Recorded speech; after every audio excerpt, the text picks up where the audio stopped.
Ushbu dostonli influencer internet orqali yiliga 25-30 million daromad qilyapti.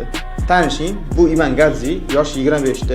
Iman ijtimoiy tarmoqlarda shaxsiy rivojlanish va onlayn daromad qilish bo'yicha kontentlar qilish bilan shug'ullanadi va asosiy daromadni o'zining shaxsiy marketing agentligi mavjud, onlayn kurslari mavjud va yana bir nechta brendlarga asos solgan. Hozir sizlarga Imanni shu etapga yetib kelishiga sababchi bo'lgan top 5 ta foydalardan ajralib turuvchi, buni eng katta o'sishiga yordam bergan strategiyasi haqida aytib beraman. Birinchisi, Iman rossiyalik bo'lishiga qaramasdan katta bozorga chiqdi, ya'ni kontentlarni ingliz tilida olib boryapti. Bu degani siz butun dunyoga siz o'z mahsulotlaringizni va xizmatlaringizni sotishingiz mumkin degani.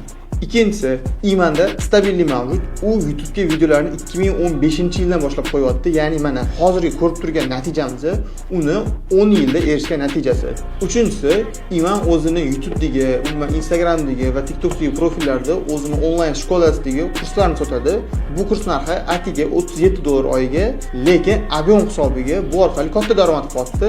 Qanaqa bu kursni sotyapti desanglar, u o'zining YouTube'dagi videolarda o'sha saytiga yo'naltiradi odamlarni va saytida to'liq ma'lumot berilgan. Bu kursni nimadan tashkil topgan, qanaqa va hamma mijozlarning qanaqa qo'rquv va qanaqa ehtiyojlari bo'lsa, hammasiga yechim berilgan va shu orqali u o'zini onlayn produktlarini sotyapti. To'rtinchisi, u o'zida bor bazalar bilan, emaillar va kontaktlar bilan qayta ishlaydi.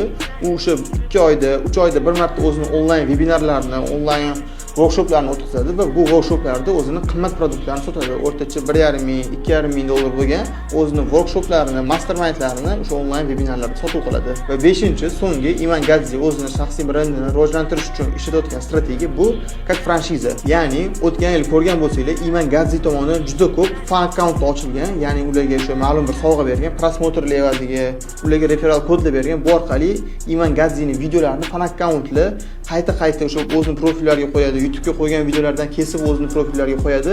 Bu orqali bitta Iman o'zining profili emas, bittada 100 ta, 200 ta profillardan Iman videolari Instagramda to'plarga chiqadi va qolgan insonlar harakat qilish tufayli u o'zi harakat qilmasa ham o'zining shaxsiy brendi rivojlanishiga yordam beryapti bu.